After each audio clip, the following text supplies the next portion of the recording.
जय हिंद। नमस्कार दोस्तों, अगर आप भी आर्मी अग्निवीर की तैयारी कर रहे हैं और आप सभी का भी हाल ही में एग्ज़ाम होने वाला है तो आप सभी रेगुलर क्लास लेना बिल्कुल मत भूलिएगा। पूरे भारत में चाहे आप मेल हो चाहे फीमेल हो, अग्निवीर तैयारी कर रहे हो तो आप सबकी तैयारी यहीं से पूरी तरीके से कंप्लीट करवा दी जाएगी।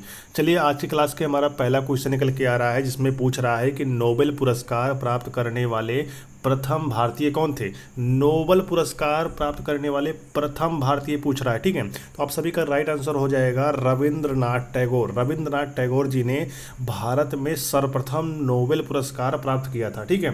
नेक्स्ट क्वेश्चन क्या है, ध्यान दीजिएगा। लौह पुरुष के नाम से किसे जाना जाता है। लौह पुरुष के नाम से हम यहाँ पे जानते हैं सरदार वल्लभ भाई पटेल को, ठीक है। अगर आपके एग्जाम में ऐसा क्वेश्चन आता है तो आप बिल्कुल सही करके आइएगा, ठीक है। आर्मी अग्निवीर के लिए ही इंपॉर्टेंट क्वेश्चन है, तो मेरी बात ध्यान सुनिएगा। द्रोणाचार्य पुरस्कार किस क्षेत्र में दिया जाता है। द्रोणाचार्य पुरस्कार किस क्षेत्र में दिया जाता है। अगर इस टाइप का क्वेश्चन आ जाता है तो आपको करके आना है कि खेल परीक्षण में द्रोणाचार्य पुरस्कार दिया जाता है, ठीक है। अगला क्वेश्चन क्या है, नई दिल्ली किस नदी के किनारे बसा हुआ है। नई दिल्ली जो है वो किस नदी के किनारे बसा हुआ है, तो हो जाएगा यमुना नदी के किनारे बसा हुआ है। किसकी नदी, यमुना नदी के किनारे दिल्ली बसा हुआ है, ठीक है। नेक्स्ट क्वेश्चन क्या है, ध्यान दीजिएगा। कबड्डी में कितने खिलाड़ी होते हैं। कबड्डी में कितने खिलाड़ी होते हैं, तो आपको बताना है सर जी 7 खिलाड़ी होते हैं। कबड्डी में 7 खिलाड़ी होते हैं, ठीक है। और कैसे याद करना है, मेरी बात ध्यान सुनिएगा। जहाँ भी अगर कबड्डी में कितने खिलाड़ी होते हैं, कबड्डी का नाम आ गया तो आप एक बात याद रखना कि एक वीक में 7 दिन होते हैं, मतलब एक हफ्ते में 7 दिन होते हैं, तो मतलब कबड्डी में 7 खिलाड़ी होते हैं, ठीक है। इस प्रकार से इस ट्रिक से आप सभी याद करिएगा। नेक्स्ट क्वेश्चन क्या है, ध्यान दीजिएगा। भारतीय रिजर्व बैंक के गवर्नर का कार्यकाल कितने वर्ष का होता है। भारतीय रिजर्व बैंक का कार्यकाल मतलब गवर्नर का कार्यकाल कितने वर्ष का होता है, तो 3 वर्षों का होता है। राइट आंसर हो जाएगा 3 वर्ष, ठीक है। बिल्कुल अपने दिमाग में इस क्वेश्चन को नोट करते हुए चलिएगा। और पीछे भी मैंने काफ़ी सारी क्लासेस करवा रखी हैं, आप सभी जाकर उसको भी ले लीजिएगा ताकि आप सबका जो पिछला छूट चुका है वो भी आप सबका कवर हो जाए, क्योंकि एग्जाम आप सबका बिल्कुल नज़दीक आ चुका है।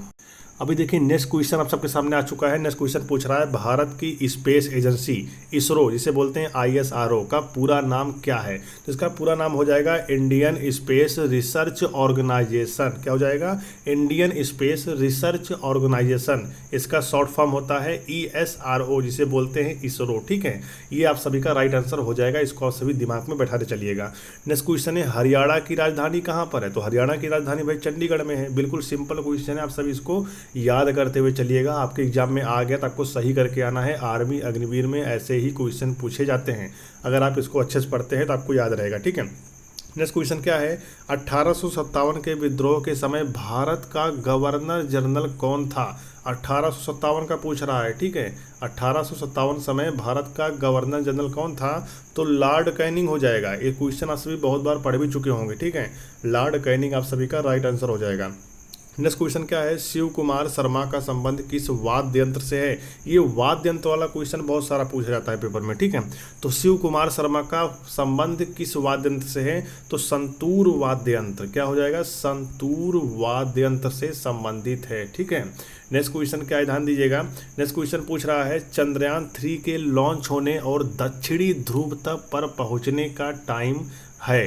टाइम क्या है, ध्यान दीजिए, कितना टाइम लगा चंद्रयान 3 के लॉन्च होने और दक्षिणी ध्रुव पर पहुंचने तक का जो समय लगा वो यहाँ पे ध्यान दीजिएगा 02 मतलब 2:35 शाम को बताया जा रहा है, ठीक है। तो ये आप सबको बिल्कुल सही करके आना है, गलत नहीं करना है। नेक्स्ट क्वेश्चन क्या है, महिला प्रीमियर खेल 2023 के विजेता टीम का नाम बताइए। तो विजेता टीम हो जाएगा यहाँ पर मुंबई इंडियंस, ठीक है। मुंबई आप सभी का राइट आंसर हो जाएगा। नेक्स्ट क्वेश्चन क्या है, ध्यान दीजिएगा। अनु रानी का संबंध किस खेल से है, तो अनु रानी का संबंध जो है वो हो जाएगा जेवलिन थ्रो के खेल से संबंधित है, ठीक है। नेक्स्ट क्वेश्चन क्या है, ध्यान दीजिएगा।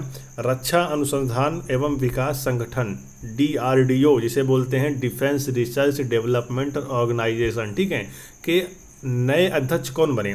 नए अध्यक्ष कौन बने, तो हो जाएगा समीर P कामत नए अध्यक्ष बने हैं DRDO के, ठीक है। नेक्स्ट क्वेश्चन क्या है, न्यूनतम लिंगानुपात वाला केंद्र शासित प्रदेश कौन सा है, तो हो जाएगा दमन एवं दीव। दमन एवं दीव जो है वो न्यूनतम लिंगानुपात वाला केंद्र शासित प्रदेश है। ठीक है, नेक्स्ट क्वेश्चन अगर आपके एग्जाम में आ गया कि मानव वीर्य में कौन सा शर्करा पाई जाती है, तो हो जाएगा फ्रक्टोज। फ्रक्टोज आप सभी का राइट आंसर हो जाएगा। मैं आप सभी को पीछे जितना भी क्लासेस करवा चुका हूं उसमें 15 क्वेश्चन करवाता हूं जीके का, हर एक क्लास में 15 क्वेश्चन करवाता हूं जीएस का, और यहाँ पे 5 क्वेश्चन करवाता हूं जो कि रीजनिंग का। ठीक है, इतने क्लास में एक क्लास में इतना क्वेश्चन कवर करता हूं, जो कि टोटल यहाँ पे 35 क्वेश्चन होते हैं।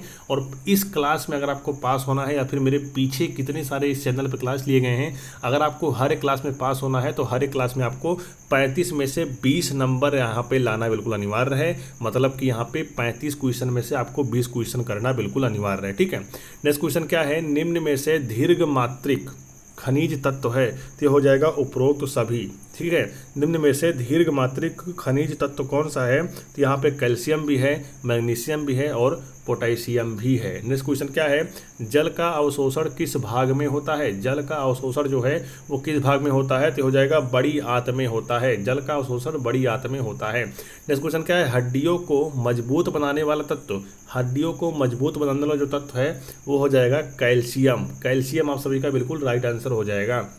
नेक्स्ट क्वेश्चन क्या है, निम्न में से कौन सी हास्य गैस है, निम्न में से कौन सी हास्य गैस है। ठीक है, तो हो जाएगा N2O, ऑप्शन नंबर भी बिल्कुल राइट हो जाएगा। नेक्स्ट क्वेश्चन क्या है, पीतल किसकी मिश्र धातु है, पीतल जो है वो तांबा व जिंक का मिश्र धातु है।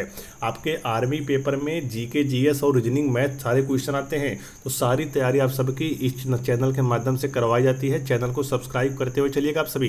नेक्स्ट क्वेश्चन क्या है, मछलियों का उत्सर्जी अंग है, मछलियों का जो उत्सर्जी अंग है वो हो जाएगा वृक्किक। वृक्किक जो है ये एक उत्सर्जित अंग है। ठीक है, मछलियों का। नेक्स्ट क्वेश्चन क्या है, मानव का स्वर यंत्र है, तो हो जाएगा लेरिंग्स। लेरिंग्स आप सभी का राइट आंसर है। नेक्स्ट क्वेश्चन क्या पूछ रहा है, ध्यान दीजिएगा। नेक्स्ट क्वेश्चन पूछ रहा है, त्वचा का रंग किसे बना होता है, त्वचा का जो रंग है वो किससे बना होता है, तो हो जाएगा मेलानिन से बना होता है। मेलानिन से त्वचा का रंग बना होता है। नेक्स्ट क्वेश्चन क्या है, ज्वालामुखी से निकलने वाली गैस, ज्वालामुखी से निकलने वाली गैस कौन सी है, तो हो जाएगा सल्फर डाइऑक्साइड गैस है जो कि ज्वालामुखी से निकलता है।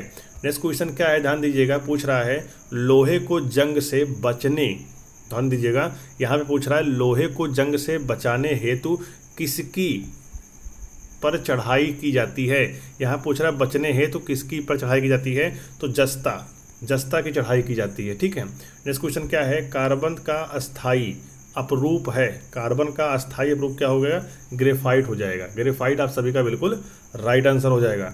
नेक्स्ट क्वेश्चन क्या पूछ रहा है, ध्यान दीजिएगा, मानव मस्तिष्क का सबसे बड़ा भाग है, मानव मस्तिष्क का सबसे बड़ा भाग ये हो जाएगा प्रामस्तिष्क। प्रामस्तिष्क जो है मानव मस्तिष्क का सबसे बड़ा भाग है। ठीक है, बिल्कुल नोट करते हुए अपने दिमाग में चलना है, आपके आर्मी अग्निवीर में ऐसे ही क्वेश्चन आते हैं। ठीक है, नेक्स्ट क्वेश्चन क्या है, निम्न में से कौन सा नर युग्म है, निम्न में से कौन सा नर युग्म है, तो हो जाएगा शुक्राणु। शुक्राणु आप सभी का राइट आंसर हो जाएगा। नेक्स्ट क्वेश्चन क्या पूछ रहा है यहाँ पे, कोशिका का इंजन कहा जाता है, कोशिका का जो इंजन है उसे कहते हैं राइबोसोम। ठीक है, जीएस के वेरी इंपॉर्टेंट क्वेश्चन है, आप सभी इसको बहुत अच्छे से नोट करते हुए चलिएगा। अभी देखिए यहाँ पे मैंने क्या किया कि 30 क्वेश्चन जीके जीएस का मैंने कंप्लीट करवा दिया। अभी यहाँ पे रीजनिंग शुरू हो चुका है, तो मैं अब आपको यहाँ पे रीजनिंग के 5 क्वेश्चन पढ़ाने वाला हूँ, तो बिल्कुल ध्यान से मेरी क्लास को देखिएगा। तो देखिए इस क्लास में पहला रीजनिंग का क्वेश्चन क्या पूछ रहा है, यदि TOM को 48 लिखा जाता है और DIC को 27 लिखा जाता है, उसी प्रकार से HAHY को क्या लिखा जाएगा। तो यहाँ पर किया क्या गया है, मेरी बात ध्यान सुनिएगा। जैसे मान लेते हैं T है और ये O है, ये M है, तो यहाँ पे अक्षर देखा गया है कि आखिर A जैसे 1 पर आता है, B यहाँ पे 2 पे आता है, C यहाँ पे 3 पे आता है। उसी प्रकार से T आता है 20 नंबर पर, और O आता है यहाँ पर 15 नंबर पर, और M आता है 13 नंबर पर। अगर आप इसको यहाँ पे काउंट करोगे तो हो जाएगा 48। ठीक है, 48 यहाँ पे निकल के आ जाएगा। उसी प्रकार से देखा जाए तो यहाँ पर इसको भी किया गया है DICK को, देखिए DIC और K हो जाएगा। C आता है, सॉरी दोस्तों यहाँ बात करें, ये D हो जाएगा। ठीक है, तो D जो आता है वो आता है 4 नंबर पे, I आता है 9 नंबर पे, C आता है 3 नंबर पे, और K आएगा यहाँ पे 11 नंबर पे। अगर इसको काउंट करोगे हो जाएगा 27। ठीक है, उसी प्रकार से AHH और Y, इसका राइट आंसर हो जाएगा 50। ठीक है, अगर आप सभी इसको नंबर निकाल के अगर इसको काउंट करोगे तो यहाँ पे ऑप्शन नंबर 50 जो है बिल्कुल राइट हो जाएगा। ठीक है, नेक्स्ट क्वेश्चन क्या पूछ रहा है, ध्यान दीजिएगा। 1 4 9 16 25 36, तो आगे आने वाले में क्या आएगा ये यहाँ पे पूछ रहा है। चलिए बताते हैं आप सभी को। तो ये क्वेश्चन भी बिल्कुल यहाँ पे सिंपल ही है, ज़्यादा कुछ यहाँ पे सोचना विचारना है नहीं। जैसे यहाँ पे 1 है 4 है तो प्लस यहाँ पे 3 किया गया है। ठीक है, 4 के बाद 9 किया गया है मतलब प्लस 5 किया गया है, और 9 के बाद यहाँ पे 16 किया गया है मतलब प्लस 7 किया गया है। ठीक है, मतलब देखा जाए 2 5 7 मतलब 2 2 यहाँ पे बढ़ाया जा रहा है। ठीक है, 16 हो गया। ठीक है, अब इस 16 में 25, देखिए यहाँ पे बात करें तो 16 में यहाँ पे 8 16 में 9 जोड़ा गया तो 25 हो गया। ध्यान दीजिएगा, 16 में 9 जोड़ा गया तो 25 हो गया, और 25 में 11 जोड़ा जाएगा 36 हो जाएगा, और 36 में आप सभी 12 जोड़ दीजिएगा तो आप सभी का 49 हो जाएगा, जो कि बिल्कुल राइट आंसर है। इस प्रकार से आप सभी इसको यहाँ पे हल करिएगा।